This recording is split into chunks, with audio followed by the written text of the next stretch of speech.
Hare Krishna, everybody. Welcome back to the daily readings of Srila Prabhupada's books. Seems like every day I'm apologizing for something. So today we're late because there was a wedding party that went right in front of our ashram. And in case you have never been in India, especially in Braj, the wedding parties consist of a wagon, kind of like a cart decorated with the biggest speakers that you can get and jacked up as loud as it will get. And they have these, I don't know what to call it, whether it's music or whatever it is, it's deafening. And so we couldn't start, and we're 20 minutes late. So please forgive us. But that's one of the occupational hazards of living in the Dham. Okay, here we are again on the live studios and ISKCON Bhaktivedanta Ashram, right on the Parikrama Marg, which goes around Govardhan Hill. ISKCON Bhaktivedanta Ashram. And this is my base, my room that I've lived in for 25 years. So it's home for me. So I feel very good here. And I hope I bring you into the atmosphere. And especially to hear the Srimad-Bhagavatam from here is very auspicious. Okay, Srila Sanatana Goswami's Srimad-Bhagavatam Mahimahotram, which we recite every day, and we can never get tired of it because it is pure nectar. It explains the glories of the Bhagavatam, the mentality that we should have toward the Bhagavatam, and a level of inspiration, I believe, that is some of the sweetest that's available, glorifying the Bhagavatam in a succinct way. Srimad Bhagavatam Himastotram, and it goes like this. Sarva Shastrabdipi Yusha Sarva Vedaika Satpala Sarva Siddhanta Ratnaja Sarva Lokaika Drikprada. O nectar from the ocean of all scriptures, singular fruit of all the Vedas, rich mine of the precious gems of all conclusive truths, you are the only giver of sight to all the worlds. Sarva Bhagavata Prana, Srimad Bhagavata Prabho, Kalidvandotita Ditya, Sri Krishna Parivartita. O life air of all the Supreme Lord's devotees, O Master, Srimad Bhagavatam, you are the sun risen in the darkness of Kali. You are the exact image of Sri Krishna. Paramananda Pataya Prema Varshakshadayate Sarvada Sarvasevyaya Sri Krishnaya Namostume. I bow down to you, who are supremely blissful to read. Your every syllable pours down a flood of prema. You can always be served by everyone. You are Sri Krishna himself. Madeka Bando Matsangin Madguro Man Mahadana Mannishtadaga Madbhagya Dananda Namostute. My only friend, my constant companion, my spiritual master, my great wealth, my savior, my good fortune, my source of ecstasy, I bow down to you. Asadu sadutadayin atinicho chatakara hanamuncha gadachin mam premna rit kantayospuda. O bestower of saintliness to the unsaintly, O exalter of the most fallen, please never leave me. Always appear in my heart and my voice with pure love. Om Namo Bhagavate Vasudevaya. Om Namo Bhagavate Vasudevaya. Om Namo Bhagavate Vasudevaya.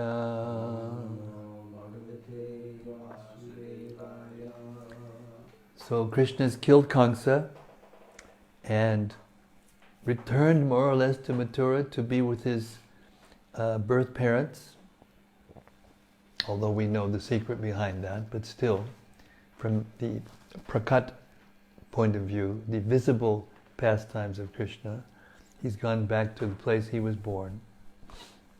And one of the first things that happens is that he was given sacred thread, initiated, and now he's in the ashram of Sandipani Muni, and he's learning from his teacher. And then we'll see what happens afterwards. Chapter 45, 10th Canto, Srimad-Bhagavatam. Krishna rescues his teacher's son. This chapter describes how Lord Krishna consoled Devaki, Vasudeva, and Nanda Maharaj and installed Ugrasena as king. It also relates how Krishna and Balarama completed their education, retrieved the dead son of their guru, and then returned home. Noting that his parents, Vasudeva and Devaki, had realized his true position as God, Sri Krishna expanded his Yoga Maya to again make them think of him as their dear child. Then, with Lord Balaram, Krishna approached. Then, with Lord Balarama, Krishna approached them and said how unhappy he was that he and they had been unable to enjoy the mutual satisfaction of parents and children who live together. Then he stated, even in a lifetime of 100 years, no son can ever repay the debt he owes his parents, from whom he receives his very body. Any capable son who fails to support his parents will be forced in the hereafter to eat his own flesh. Indeed, any person who does not maintain and nourish those under his care, children, wives, spiritual masters, brahmanas, elderly, parents, and so on, is simply a living corpse. It was out of fear of Kamsa that we could not serve you. So now please forgive us. Vasudeva and Devaki, overcome with emotion upon hearing these words of Sri Krishna's, embraced their two sons and in ecstasy shed a torrent of tears. Having thus satisfied his mother and father, Lord Krishna offered Kamsa's kingdom to his maternal grandfather, Ugrasena, and then arranged for all his family members who had fled in fear of Kamsa to return to their homes. Protected by the mighty arms of Krishna and Balarama, the Yadavas began to enjoy supreme bliss. Krishna and Balarama next approached Nanda Maharaj and praised him for having cared so lovingly for them, another's sons. Krishna then said to Nanda, "Dear father, please return to Braja. Knowing how much you and our other relatives are suffering in a separation from us, Balarama and I will come to see you as soon as we have satisfied your friends here in Mathura." Krishna then worshipped Nanda with various offerings, and Nanda felt overwhelmed with love for his sons. After tearfully embracing Krishna and Balarama, he took the cowherd men and departed for Braja. Next, Vasudeva had his priests perform his son's ritual of second birth. Krishna and Balarama then went to Garga Muni to take the vow of brahmacharya, celibacy. Afterward, Krishna and Balarama, though omniscient, desired to reside at the school of a spiritual master, and thus they went to live with Sandipani Muni at Avantipur. To teach the proper way to respect one's guru, Krishna and Balarama served their spiritual master with great devotion, as they would a deity of the Supreme Lord himself. Sandipani Muni, pleased by their service, imparted to them detailed knowledge of all the Vedas, together with their 6 corollaries and the Upanishads. Krishna and Balarama needed to hear each subject explained only once to assimilate it completely, and thus in 64 days they learned the 64 traditional arts. Before taking leave of their guru, the two lords offered Sandipani Muni any gift he desired. The wise Sandipani Muni, seeing their amazing prowess, requested that they bring back his son, who had died in the ocean at Prabhas. Krishna and Balarama mounted a chariot and went to Prabhas, where they approached the shore and were worshipped by the presiding deity of the ocean. Krishna asked the ocean to return his spiritual master's son, and the Lord of the ocean replied that a demon dwelling within the ocean named Panchajana had taken the boy away. Hearing this, Sri Krishna entered the ocean, killed that demon, and took the shell that had grown from his body. But when Krishna did not find his guru's son within the demon's belly, he went to the planet of Yamaraj, the Lord of Death. Yamaraj came forward when he heard Krishna blow the Panchajanya conch shell and devotedly worshipped him. Lord Krishna then asked Yamaraj for Sandipani Muni's son, and Yamaraj immediately gave him to the two lords. Krishna and Balarama then returned to their spiritual master and presented him with his son, requesting him to choose yet another favor. Can you imagine? But Sandipani Muni replied that having obtained disciples such as them, all his desires were fulfilled. He thus instructed them to return home. Krishna and Balaram traveled to their home by chariot, and upon their arrival, all the citizens became unlimitedly ecstatic to see them, just like persons who have regained a lost treasure. That was a very long summary, more than most chapters. A lot going on in this chapter.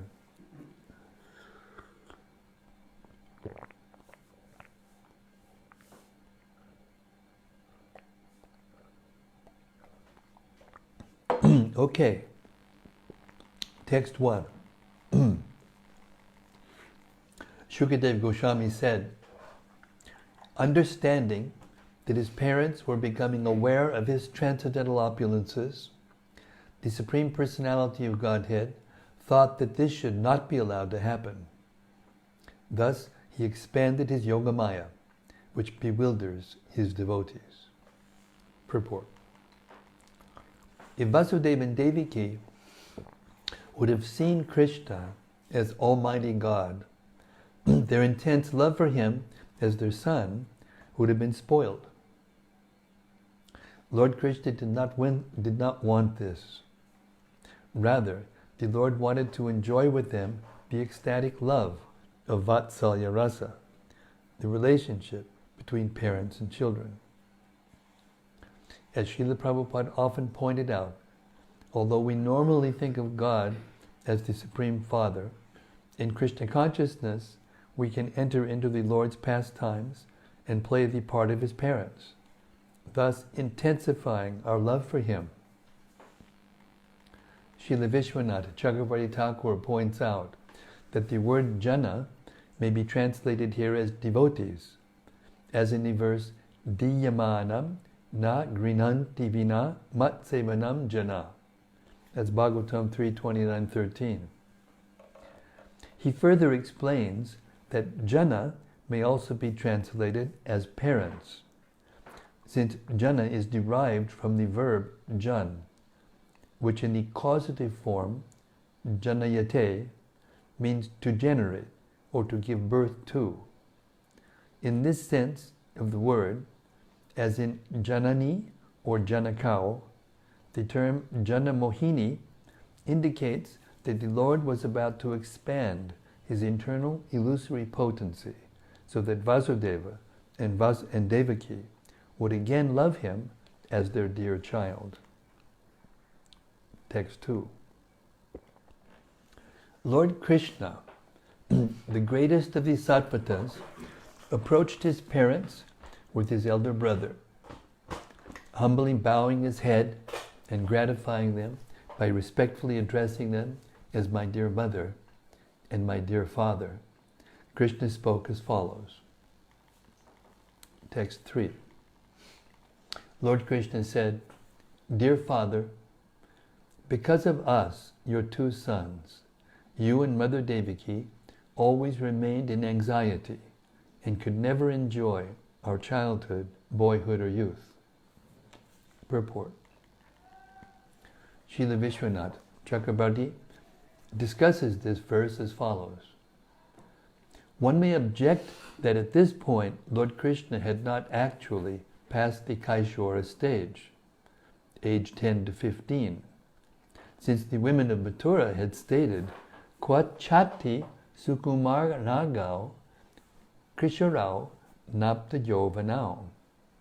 Krishna and Balaram have very tender limbs, being still at the Kaishora stage, not having reached adolescence. Bhagavatam 10:44-8. The definition of the different stages of growing up is given as follows. Komaram panchamab dantam pogandam dachamavadi kaishoram panchadashad yovanam tu tatak param. The Komara stage lasts until the age of 5, Poganda up to the age 10, and Kaishora to age 15. From then on, one is known as Yovana. According to this statement, the Kaishora period ends at the age of 15. Krishna was only 11 years old when he killed Kamsa. According to Uddhava's words, Ekadasha samastatra gutarchi sabalo basat. Like a covered flame, Lord Krishna remained there incognito with Balarama for 11 years. Bhagavatam 3:2-26. And since Krishna and Balarama never took Brahminical initiation in Brajabhumi, it was at the time of their going to Mathura that their Kaishora stage began rather than ended. This objection to Lord Krishna's statement in the present verse that his parents could not enjoy his Kaishora stage is based on ordinary measurement of age. Yet we should consider the following statement from the Bhagavatam 10:8-26. Kalinal pena rajarshe ramak krishnas chago braje agrishta janubi padbir vichakramatur anjasa. Vichakramatur anjasa.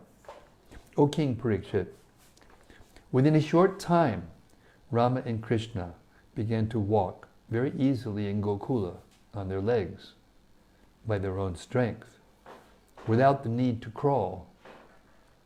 Sometimes we see that the son of a king, even while in his Pauganda stage of life, undergoes exceptional physical growth and exhibits activities appropriate to a Kaishora.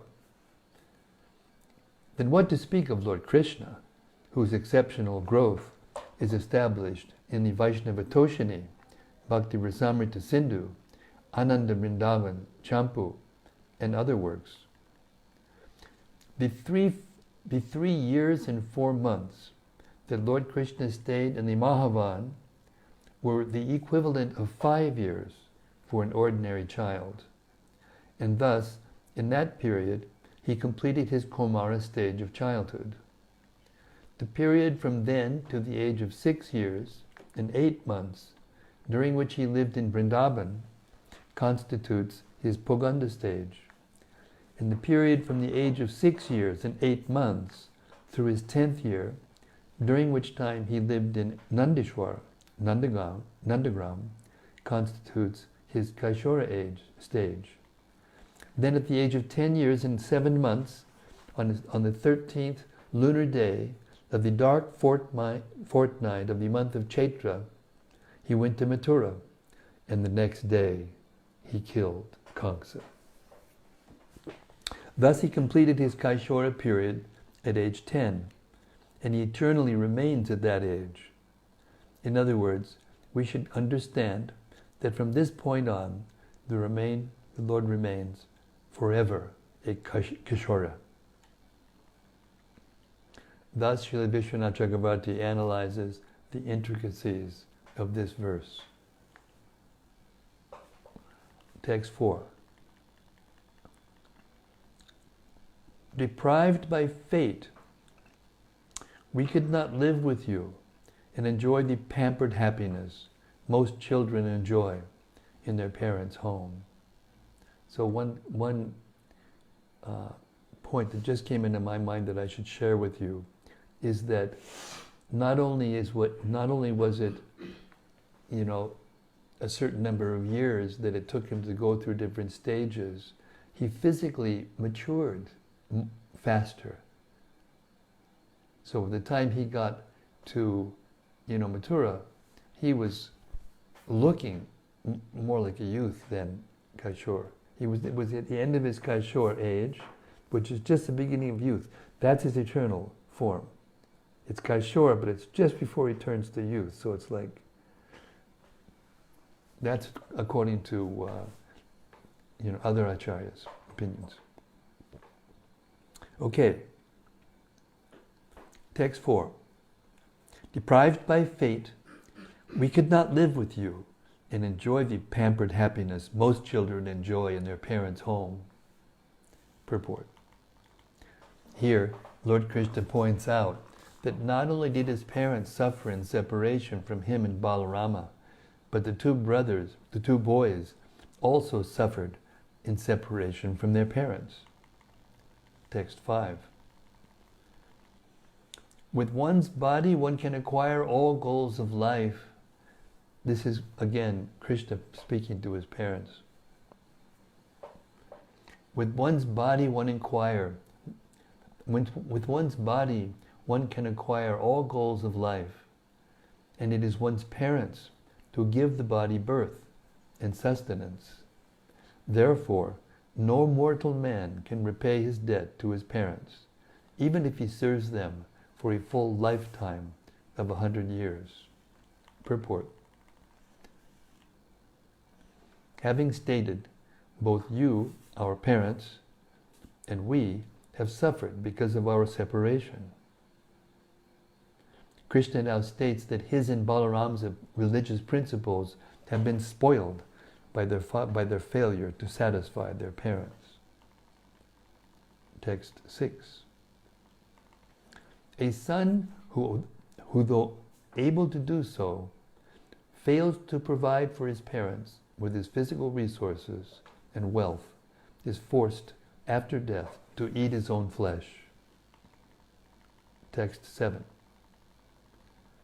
A man who, though able to do so, fails to support his elderly parents, chaste wife, young child, or spiritual master, or who neglects a brahmana, or anyone who comes to him for shelter, is considered dead, though breathing. Text 8. Thus we have wasted all these days, unable as we were to properly honor you, because our minds were always disturbed by fear of Kamsa. Purport. Lord Krishna continues to bring Vasudeva and Devaki back to their normal parental feelings toward him and Balarama. An ordinary child would be afraid of a cruel, tyrannical king like Kamsa. And Lord Krishna here plays the part of such a child, thus evoking the parental sympathy of Vasudeva and Devaki. Text 9. Dear Father and Mother, please forgive us for not serving you. We are not independent and have been greatly frustrated by cruel Kamsa. Purport. According to Sanskrit grammar, the words Paratantrayo and Klishtayo may also refer to Vasudeva and Devaki. Actually, Vasudeva and Devaki were under the control of providence and were disturbed by the activities of Kamsa, whereas Sri Krishna is always the absolute personality of Godhead. So he wasn't really afraid of Kamsa. And he was also feeling normal parental love from Nanda and Yashoda. But this was in order to reawaken Vasudev's and Devaki's affection for them as parents, even after they just saw him act like God. This is how Krishna,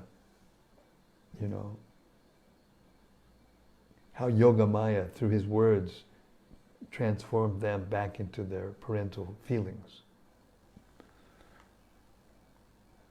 11.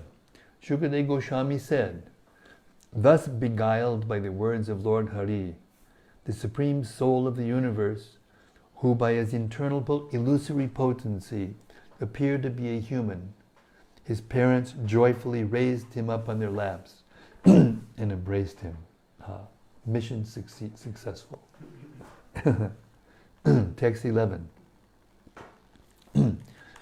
Pouring out a shower of tears upon the Lord, his parents, who were bound up by the rope of affection, could not speak. They were overwhelmed, O king, and their throats choked up with tears. Text 12. Thus, having comforted his mother and father, the Supreme Personality of Godhead, appearing as the son of Devaki, installed his maternal grandfather, Ugrasena, as the king of the Yadus. Text 13. The Lord told him, O mighty king, we are your subjects, so please command us. Indeed, because of the curse of Yayati, no Yadu may sit on the royal throne. You remember that? Because Yayati wanted to get his youth back, and the first person he asked was Yadu, his son. Yadu was intelligent, and he knew that it wasn't the right thing to do. But when he refused, then Yayati cursed him. Your dynasty will not be able to sit on the throne. Purport. Ugrasena might have told the Lord, my dear Lord, it is actually you who should sit on the throne.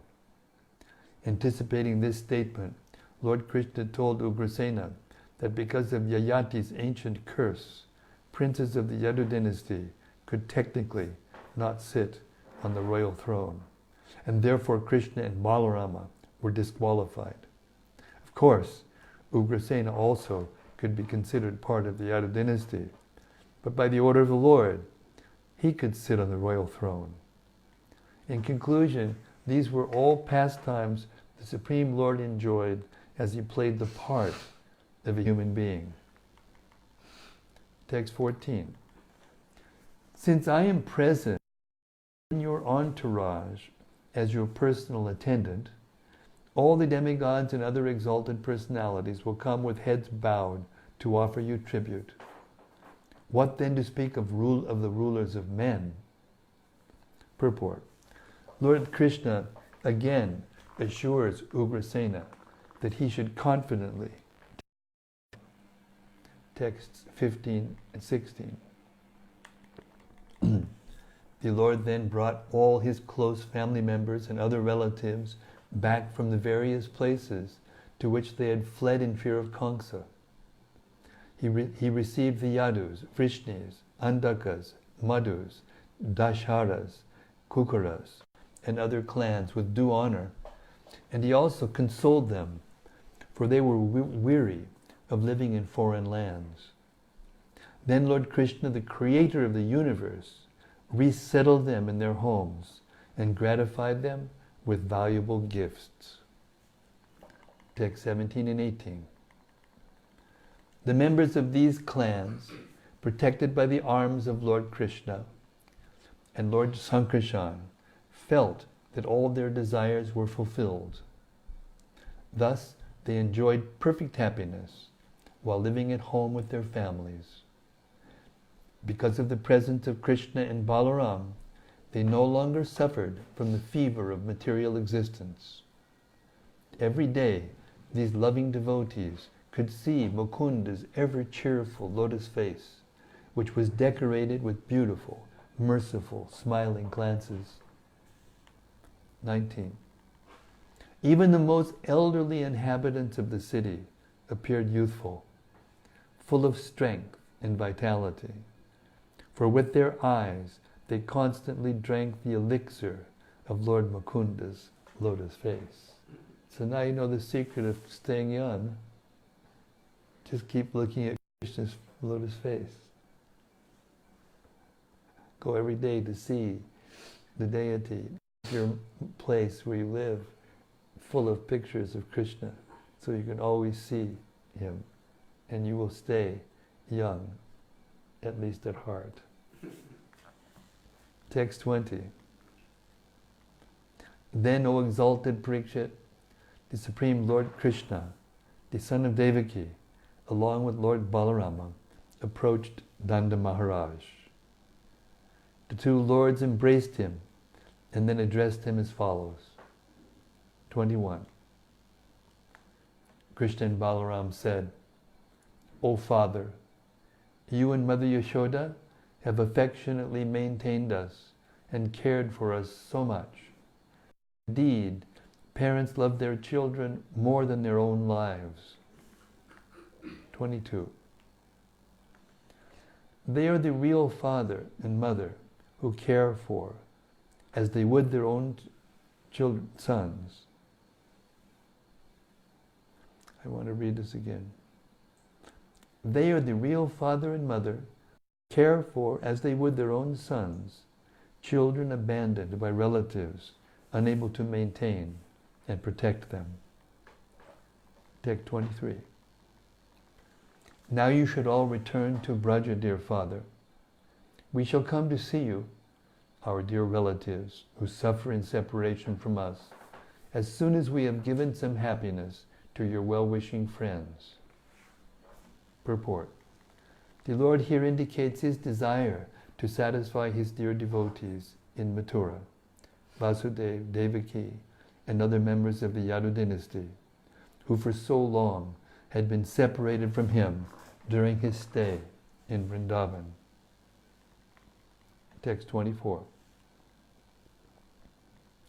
Thus consoling Nanda Maharaj and the other men of Braja, the infallible Supreme Lord respectfully honored them with gifts of clothing, jewelry, household utensils, and so on. Text 25. Nanda Maharaj was overwhelmed with affection upon hearing Krishna's words, and his eyes brimmed with tears as he embraced the two lords.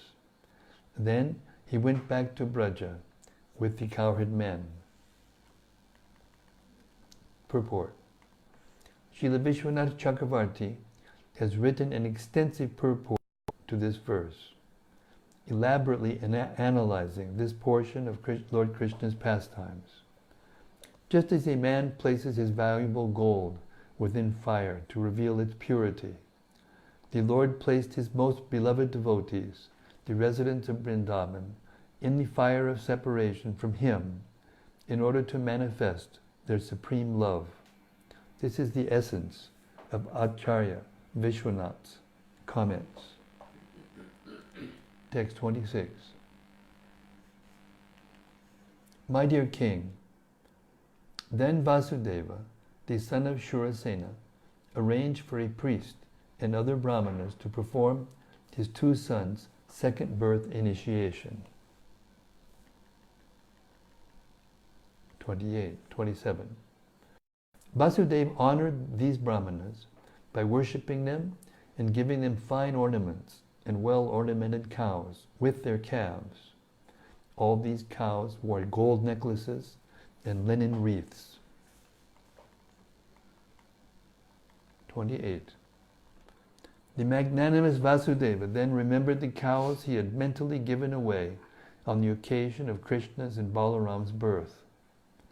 Kamsa had stolen those cows, and Vasudeva now recovered them and gave them away in charity also. Purport. At the time of Krishna's appearance, Vasudeva had been imprisoned by Kamsa, who had stolen all his cows.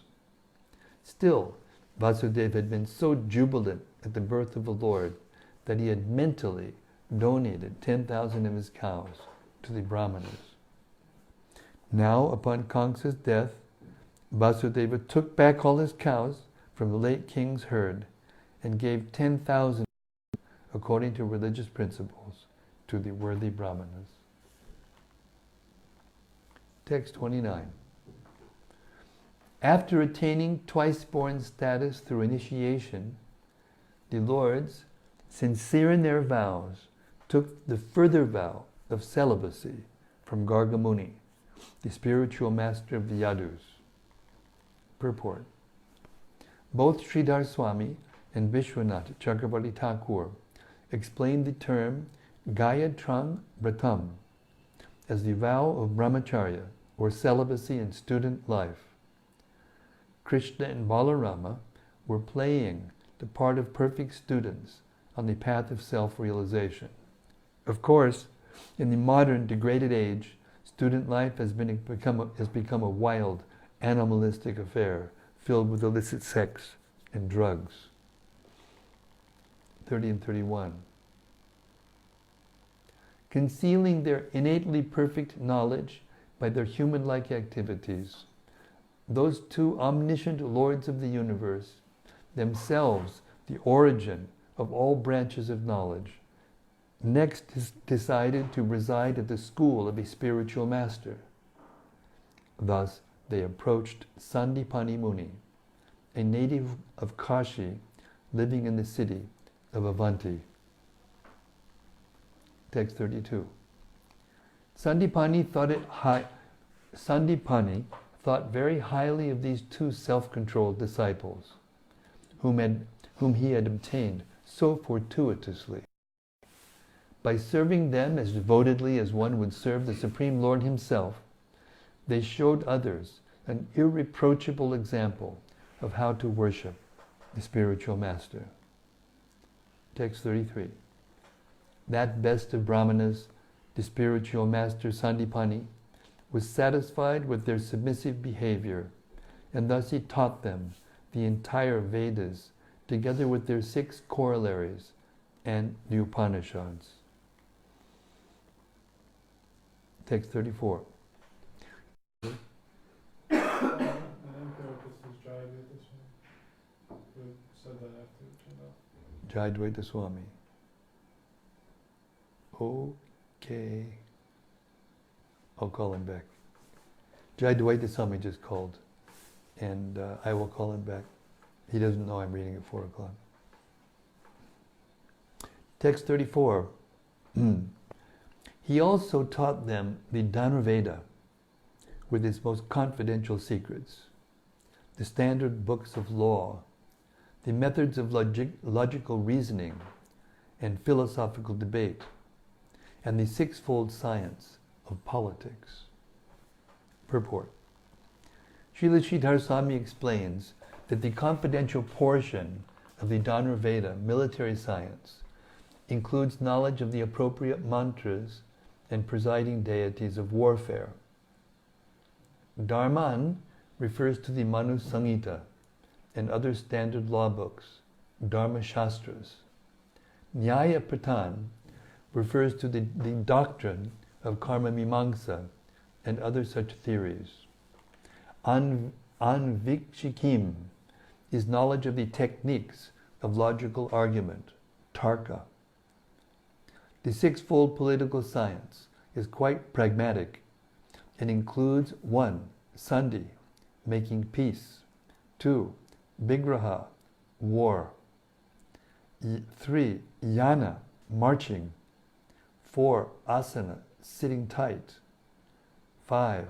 Dvaida, dividing one's forces. And 6. Sangshaya, seeking the protection of a more powerful ruler. Text 35 and 36. O King, those best of persons, Krishna and Balaram, being themselves the original promulgators of all varieties of knowledge, could immediately assimilate each and every subject by hearing it explained just once. Thus, with fixed concentration, They learned the 64 arts and skills in as many days and nights. Therefore, O king, they satisfied their spiritual master by offering him Guru Dakshina. Purport. The following list comprises the 64 subjects mastered by Lord Krishna and Lord Balaram in 64 days. Additional information may be found in Srila Prabhupada's Krishna, the Supreme Personality of Godhead, which we just read in our Kartik Vrat. Amazing. The Lords learned 1. Gitam, singing. 2. Vadyam, playing on musical instruments. 3. Nrityam, dancing. 4. Natyam, drama. 5. Alekyam, painting. 6. Visheshaka Chedyam, painting the face and body with colored unguents and cosmetics. I wonder if that's where tattoos came from. 7. Tandula Kusama Bali Bikara, preparing auspicious designs on the floor with rice and flowers. 8. Pushpas Dharanam, making a bed of flowers. 9. Dashana Vasanga Raga, coloring one's teeth, clothes, and limbs. 10. Mani Bhumika Karma, inlaying a floor with jewels. 11. Shaya Rachanam, covering a bed. 12. Udaka Vadyam, ringing water pots. 13. Udaka Gata, splashing with water. 14. Chitra Yoga, mixing colors. 15. Malya Grantana Vikalpaha, preparing wreaths. 16. Shikarapida Yojanam, setting a helmet on the head. 17. Nipatya Yoga, putting on apparel in a dressing room. 18. Karna Patra Banga, decorating the earlobe. 19. Sugandha Yukti, applying aromatics. 20. Bhushana Yojanam, decorating with jewelry. 21. Aindrajalam, jugglery. 22. Kochumara Yoga, the art of disguise. 23. Hasta Lagavam, sleight of hand. 24. Chida Shaka Pupa Bhaksha Bikara Kriya, preparing varieties of salad, bread, cake, and other delicious food. 25. Panaka Rasa Ragas Savayojanam, preparing palatable drinks and tinging draughts with red color. 26. Suchi Vaya Karma, needlework and weaving. 27. Sutta Krida, making puppets dance by manipulating thin threads. 28. Veena Damarup Kavadhyani, playing on a lute and a small X-shaped drum. 29. Pralika, Prahelika, making and solving riddles. 29a. Pratimala, capping verses or reciting poems verse for verse as a trial of memory or skill. Oops. 30. Durvachaka Yoga, uttering statements difficult for others to answer. 31. Pustaka Vachanam, reciting books. And 32. Natika Yika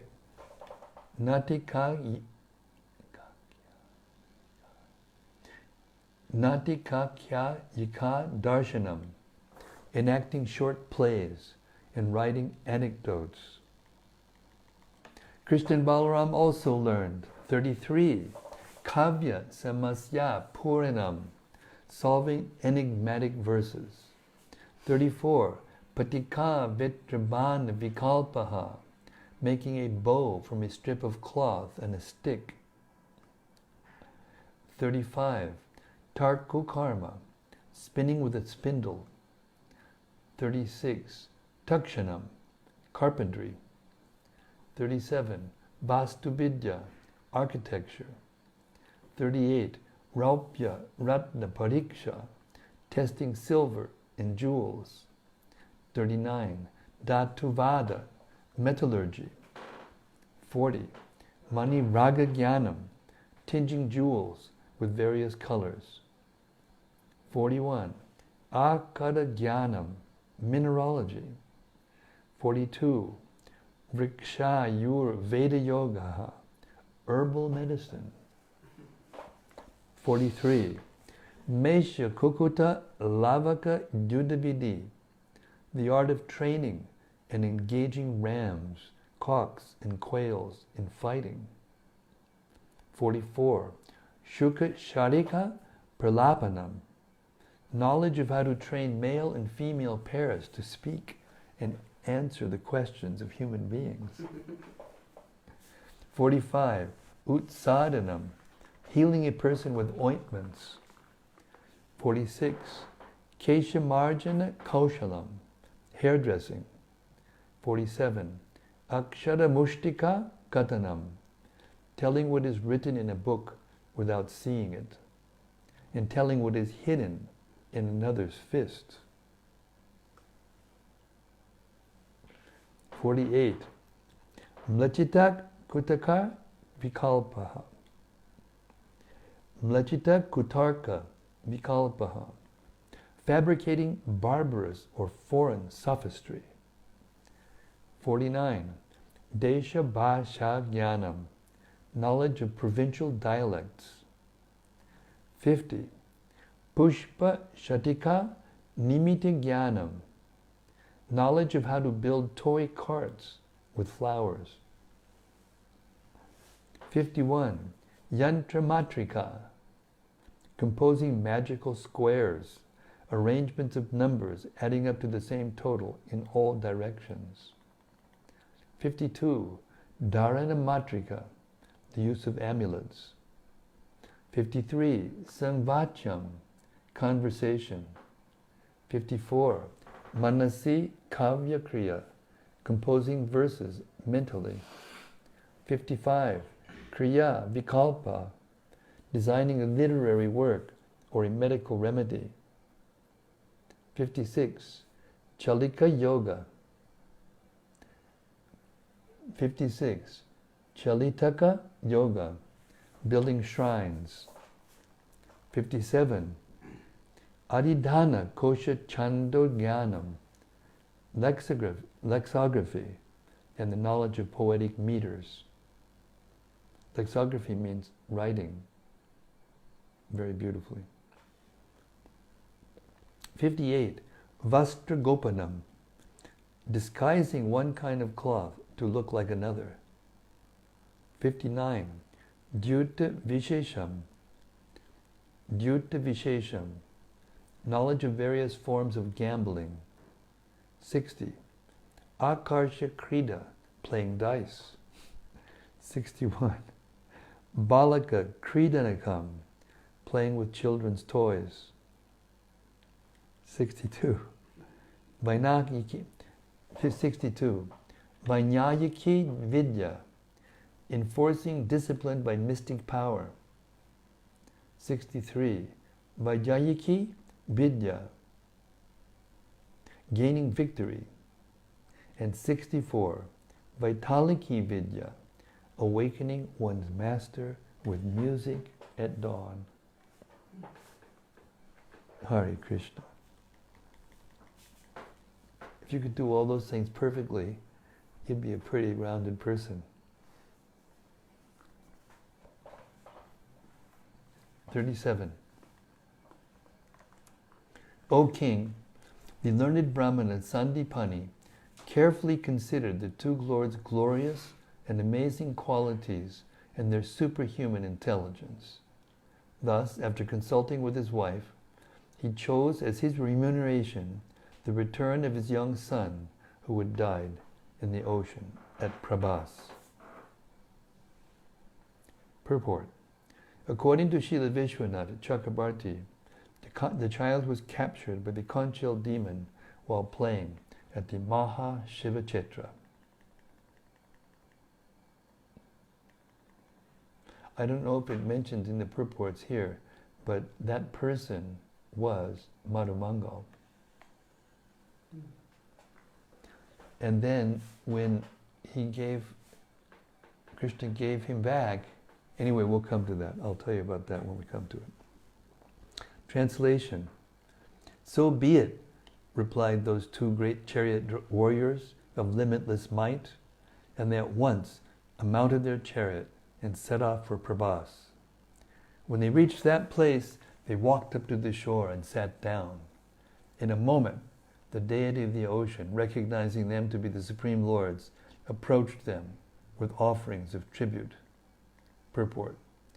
Western scholars sometimes think that references in ancient books of wisdom to the deity of the ocean, the deity of the sun, and so on, reveal a primitive, mythical way of thinking.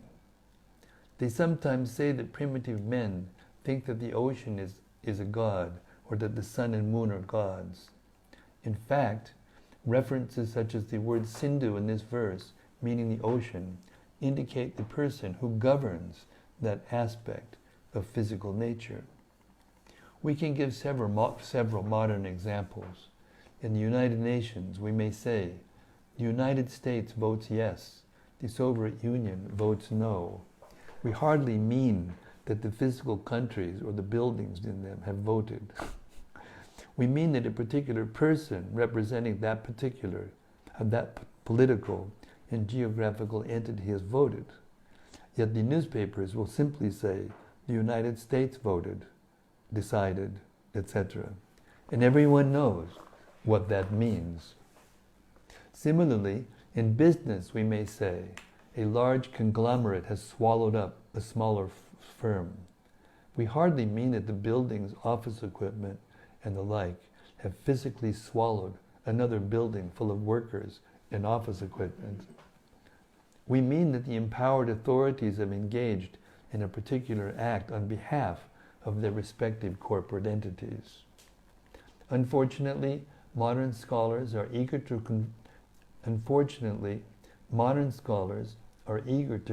confirm their pet theories that ancient spiritual wisdom is primitive, mythic, and largely supplanted by more modern ways of thinking, exemplified by their own eloquent remarks. However, much in modern scholarship must be rethought in the light of Krishna consciousness. I would like to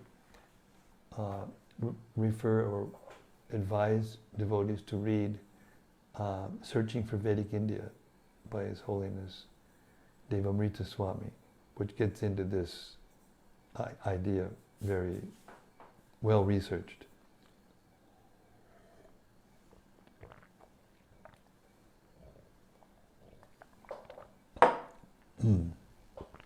How the modern scholars have made myths out of world history.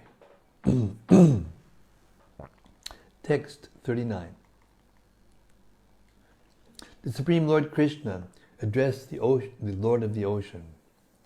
Let the son of my Guru be presented at once, the one you seized here with your mighty waves. Text 40. The ocean replied, O Lord Krishna, it was not I who abducted him, but a demonic descendant of Diti named Panchajana, who travels in the water in the form of a conch. Purport. Clearly the demon Panchajana was too powerful for the ocean to control, otherwise the ocean would have prevented such an unlawful act. Text 41. Indeed, the ocean said, that demon has taken him away. Hearing this, Lord Krishna entered the ocean, found Panchajana, and killed him. But the Lord did not find the boy within the demon's belly. Text 42 to 44. Lord Janardhan took the conch shell that had grown around the demon's body and went back to the chariot. Then he proceeded to Samyamani, the beloved capital of Yamaraj, the Lord of Death. Upon arriving there with Lord Balaram, he loudly blew his conch shell, and Yamaraj, who keeps the conditioned souls in check, came as soon as he heard the resounding vibration. Yamaraj elaborately worshipped the two lords with great devotion, and then he addressed Lord Krishna, who lives in everyone's heart. O Supreme Lord Vishnu, what shall I do for you and Lord Balarama, who are playing the part of ordinary humans? Purport. The conch shell the Lord took from Panchajana, which is called Panchajanya, is the same one he sounded at the beginning of the Bhagavad Gita. According to the Acharyas, Panchajana had become a demon in a way similar to that of Jai and Vijay. In other words, though appearing in the form of a demon, he was actually a devotee of the Lord. The Skanda Purana, Avanti Kanda, describes the wonderful things that happened when Lord Krishna sounded his conch shell. Asipatravanam nama shirna patram ajayata rauravam nama narakam arauravam abhuttada abhairavam bhaivarakyam kumbhipakam apachakam. The hill known as Asipatra Vana lost the sharp sword-like leaves on its trees, and the hill named Raurava became free of its Ruru beasts. The Bhairava hill lost its fearfulness, and all cooking stopped in the Kumbhipaka hill. That's just from hearing Krishna's conch shell. The Skanda Purana further states, Papa chayat tatak sarve vimukta naraka nara padma avyayam asadya. Their sinful reactions eradicated, all the inhabitants of hell attained liberation and approached the spiritual world. You know, there's a statement when Haridas Thakur, when Lord Chaitanya approached Haridas Thakur and asked him, and he was in anxiety, Lord Chaitanya. This is an Antya-lila, Chaitanya Charitamrita. And he said to Lord Chaitanya said to Haridas, he said, Haridas, what will happen to the conditioned souls? They're suffering so much.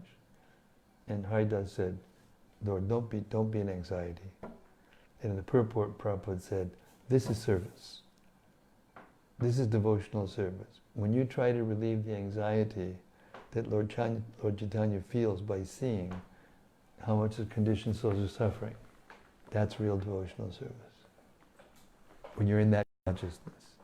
So then Lord Chaitanya said, but what about the moving and non-moving beings? And Haridas said, Lord, don't you remember? You've already delivered them. Just like when Krishna came, the whole universe became delivered. So also when you came, the whole universe is being delivered. So that comment about Krishna delivering the whole universe, and here we have an example of part of that. We played his conch shell in the abode of Yamaraj, which is the hellish planets, and all the people made Yamaraj work a little easier. But then Prabhupada said, the universe is filled back up again with conditioned souls. There's a queue to get back into the material world. Okay, text 45.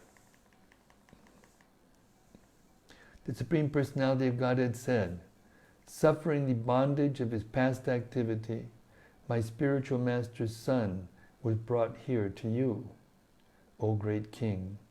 Obey my command and bring this boy to me without delay. 46. Yamaraj said, so be it, and brought forth the Guru's son.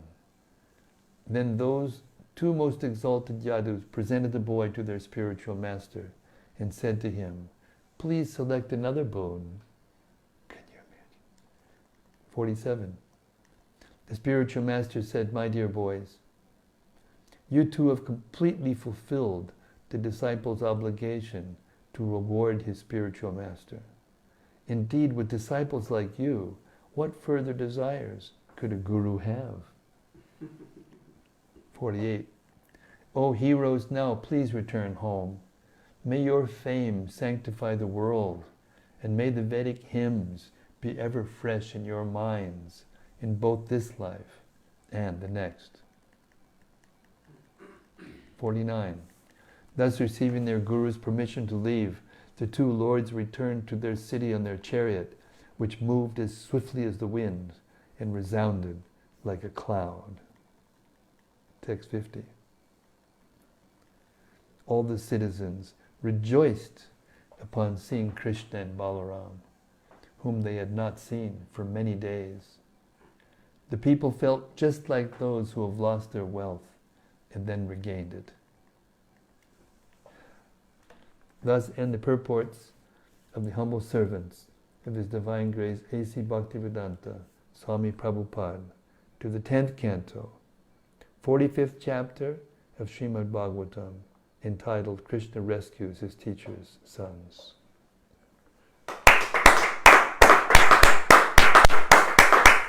Jai Krishna Balaram ki Jai, Vasudeva and Devaki ki Jai, Nanda Maharaj Yashoda Devi ki Jai, Sri Mathura Dham ki Jai, Sri Brajadam ki Jai. What a chapter! Hari Hari Bol. Sandipani Muni ki Jai. I feel a special affinity to that chapter because in the Gauraganda Dipika, the personality Keshava Bharati is described to be Sandipani Muni in Krishna's Leela. So my namesake is, I feel close to this chapter. Anyway, boy, what a chapter. Where to start?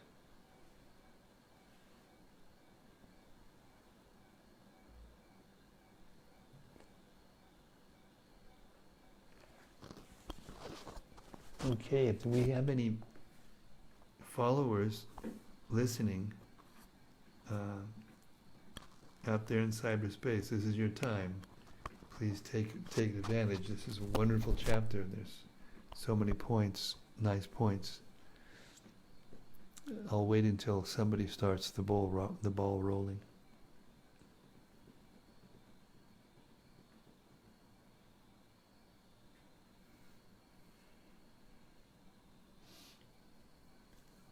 Madhu Mangal was retrieved by Krishna and given to Sandipani Muni. There's no details of this in the Bhagavatam, but there are other places in the Puranas where there's some Haivamsa, maybe anyway. There's different places.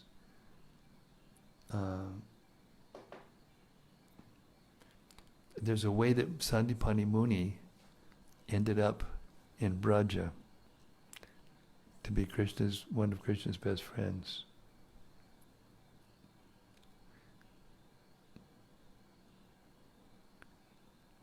I don't want to say exactly because I don't want to make a mistake. This is pastime stuff. And unless I remember exactly the details, I don't want to make a mistake and cause some people to. This is one point I was going to make though, that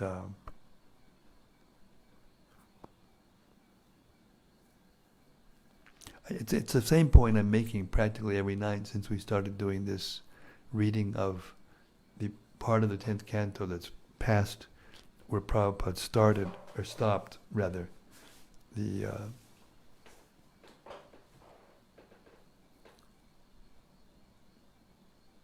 I was thinking that when devotees who perhaps are not completely qualified hear these parts, and they're not exactly like Prabhupada or whatever they feel, they stop hearing submissively.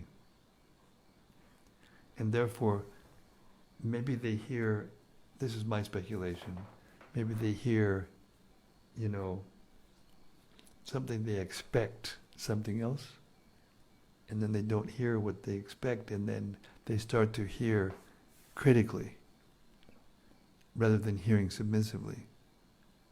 Like when Krishnadas Kaviraj Goswami said a number of times towards the end of the Chaitanya Charitamrita, in his verses, not in the purports, but in the verses themselves, he said, if you can read this book with love and faith and without argument, then you can get it. You can get full love. You can associate with Lord Chaitanya and his eternal associates. So I think this has something to do with it. There's probably many reasons, but this may be one of them, or part of one of them. But I don't know about you, but I've been reading these books for a long time. And every time I come to this part that Prabhupada didn't do, but my godbrothers did, his disciples did, I just become more and more encouraged and more enthralled in the level of detail and the scholarship, and especially because I worked with Gopi Puranadana Prabhu so closely, helping him to edit the Priya Bhagavatamrita. So anyway, I would like to bring that to the devotees' attention. I don't know if anybody out there in cyberspace has considered this, but these are deep purports, and there's no doubt that they're empowered. This part of the book is still empowered. Prabhupada's empowering it. It's like when you do something, especially in cooperation with other devotees in good standing, and especially those who are expert, and you try to do something together, something that Prabhupada wanted done, then the descending potency comes into that work, into that thing, whatever you're doing. And that's why where that mentality is prominent or prevalent, Krishna consciousness is still spreading. And in places where that might not be so prevalent, it's maybe not spreading as in the same way as, flourishing. Something to think about.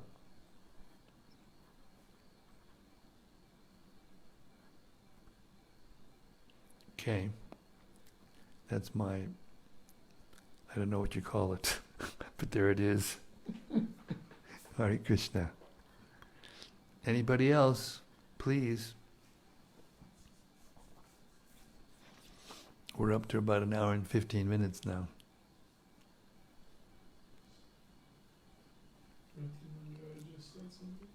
Okay, Rati.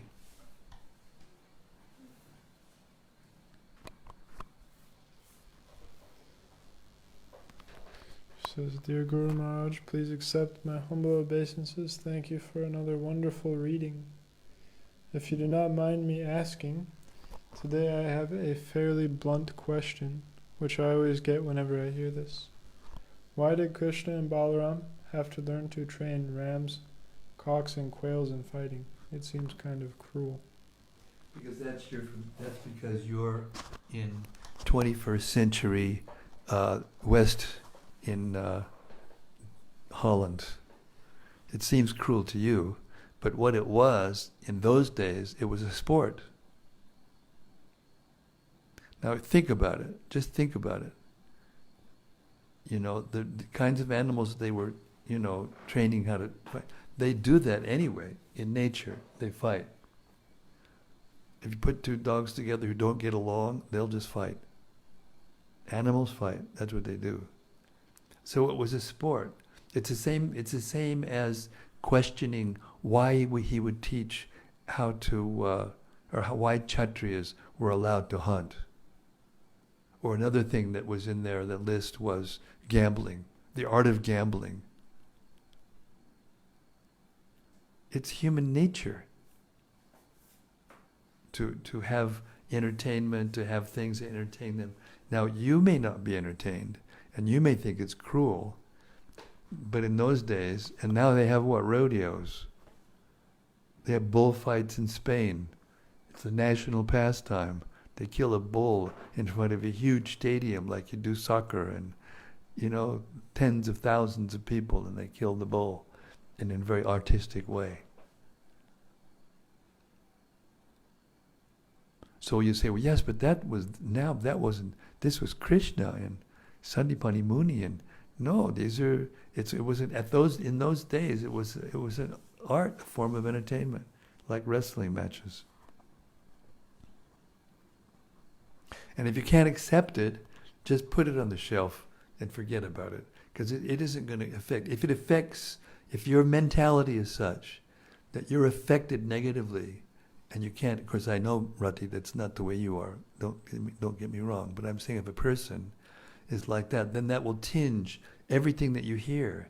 It's the same point I'm making, actually. And you won't be able to hear submissively, and yeah, but I remember that, then there's, and then you won't want to be Krishna conscious. You won't want to, follow this Vedic culture. And if you open your mind and open your heart and look at what's going on in the world and seeing the number of violent situations that are going on.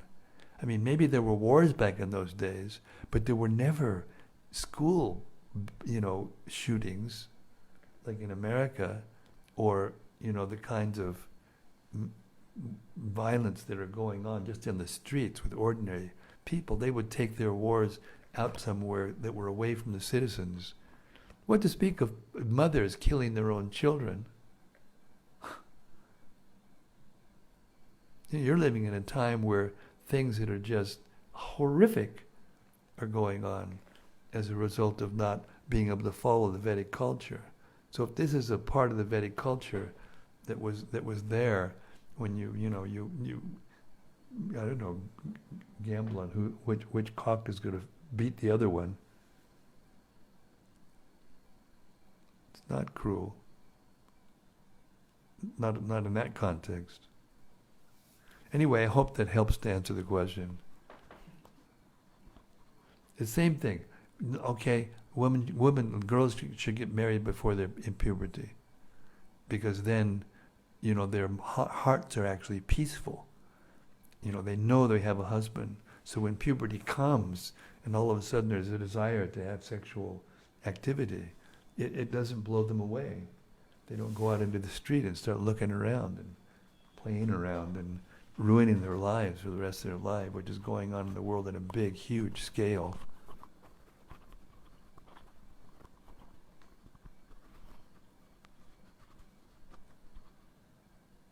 Okay, that's what I have to offer tonight. We can talk about it longer, maybe in another forum, but that's one of the answers I have.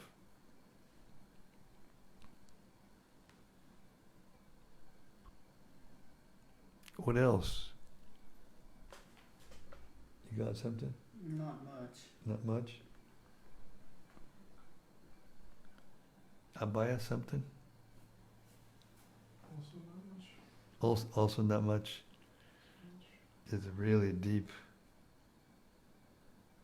I was just thinking along the same lines as, well, not along the same lines, but I was just thinking how complete that education was. Yeah, that's what I was thinking.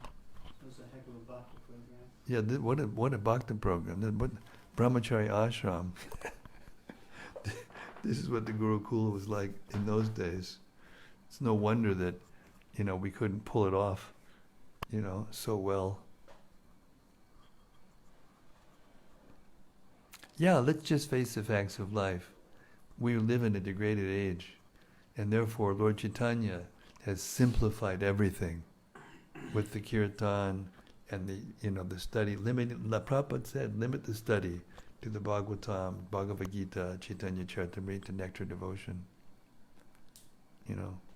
And definitely don't take one statement, one sentence out of context and get a doubt that's not right, and then have it affect and cloud, your vision of such an exalted culture, that this is what the gurus were teaching.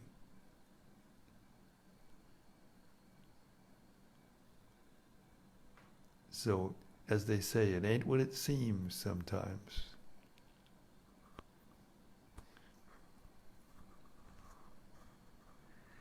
All right, Rati Manjari, Hare Krishna. I hope I answered something, gave you something to chew on. You said yes, it helps. Thank you very much. I appreciate your teachings. Hare Krishna. All glories to Prabhupada. Well, I appreciate having you around. You know, just like Sandipani Muni was saying to Krishna and Balaram, it's not the same, but in a sense, in principle, it's the same. When someone's around who asks good questions and is thoughtful, it's very enlivening to me because I get to go deeper into the philosophy. So Rati, thank you very much. Once again, you got the it factor. You knocked it out of the park with a great question. Thank you. Okay, I'm going to stop now. It's getting late, and we got to move on. Time is flying. In case you didn't notice, we're going to be in Delhi in 4 days, just, and then a couple of days there, and then we're on to the UK, and I got to find out what's going on with all these tests that I've sent. Consultant, specialist. See what's going to go on with my health.